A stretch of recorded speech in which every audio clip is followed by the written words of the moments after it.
Do you remember the comedian Robin Williams? Passed away in 2014. Very funny, a little crazy. Kind of one of my favorites. There's a part of him that very few people know about.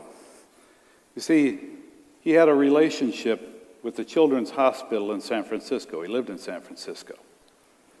And they would call him up and tell him that they had a child that wasn't going to make it, that only had a few days left. And he would go up to the hospital, and he would take props and puppets and whatever he thought would make the child laugh. And he would spend an hour there, just making the child laugh and the family with him, of course. And he not only did it there, but he had a relationship with the Children's Hospital in Los Angeles and other cities, and he would call them up and say, do you have anybody that's in need? And this is what he did. But he had a stipulation: no publicity, no television, no reporters. It's just for the child, no one else. And he did this for years, and nobody knew about it. Staff at San Francisco's hospital knew where he kind of parked. And they would, after spending an hour or two with the child, he would go to his car. And for an hour later, he would weep. He would cry. He would sit there and cry. You know, Jesus gives us this new commandment: love one another as I love you. I can't think of a better example than this. I just can't.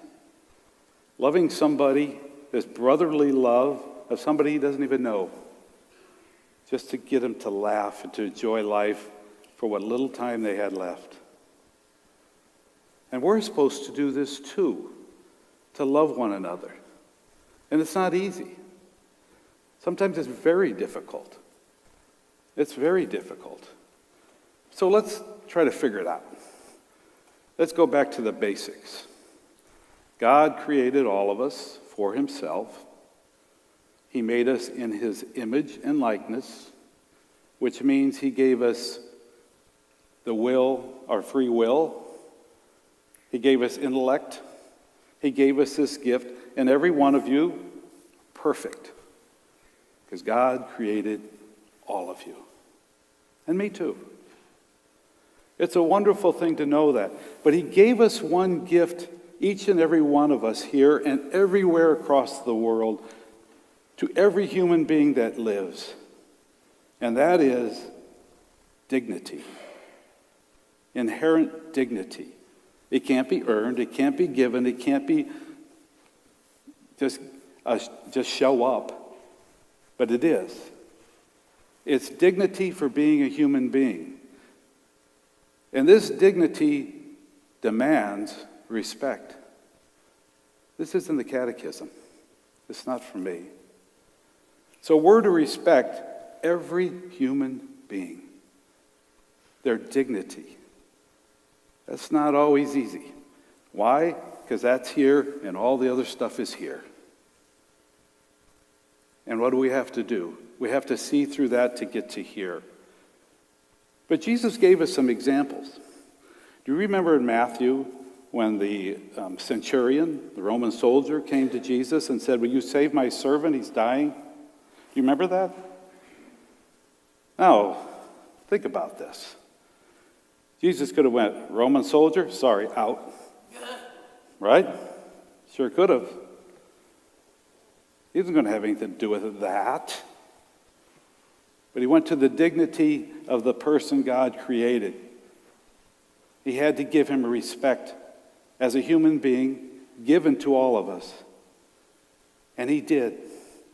And he saved the servant. He did this. Remember Zacchaeus up in the tree? Zacchaeus, I want to eat with you. And everybody went, oh, he's eating with Zacchaeus? Oh no. That's all this. He went to the dignity of Zacchaeus created in the image and likeness of God. And he went to his heart, just like he did the Roman soldier. So how do we do it? How do we do it? How do we get past all this? We have to love with brotherly love. It says a new commandment. It doesn't say a new idea. It's a new commandment. Right? So, how do we see somebody differently when they're not of our religion? When they have no religion? How do we get past all that to treat them with dignity and respect and brotherly love, as we're commanded to do? People of different color, people from different countries, different languages amongst us, people that are gay. How do we see past this to see the human dignity in that person? It's not easy. The politicians, there is a lot of times I don't want to give them an ounce of dignity. I just don't. And I'll tell you why in a minute. Different people that are rich or poor, it doesn't matter. All it is respect for who they are as a child of God. That's all it is. It's nothing more than that. That's what Pope Francis tried to teach us. Oh, Pope Francis, some of you saying, that liberal? That's what I've heard from so many people. That liberal? I would ask you to pray about that. I would ask you to pray if Pope Francis and hopefully Pope Leo think like Jesus and goes to the heart and the dignity of every human being and respects every human being. That's what I pray for. I hope you do too, because we're commanded to. We're commanded to. I tell you what, I am sick and tired of this name calling in this country. I hope you are too. We elect a new pope, and on social media they're calling him names that are disgusting, and I don't even know the guy. How do people think like that? And politicians calling each other names, we know that. It's wrong. It's wrong. And if you're part of that, stop. Please, stop. We can start right here. A revolution of kindness right here at St. Francis Cabrini. 10 years from now, they say, you know where that started? St. Francis Cabrini in Omaha, Nebraska. 100 years from now, you might be up here with the statue because you were the leader. It's just respect. It's just respect. That's all it is. To love people in a different way, brotherly love. Please, look past all this. Please, focus on the child of God, which all of you are. Now, here's the last point. It's not easy. We know it's not easy. And we know it can be really hard when you love and you give your time and your effort to somebody and you respect their dignity and you get nothing back. That's what's hard. And you're the one that may be out in the car crying. We can't let that stop us. We can't.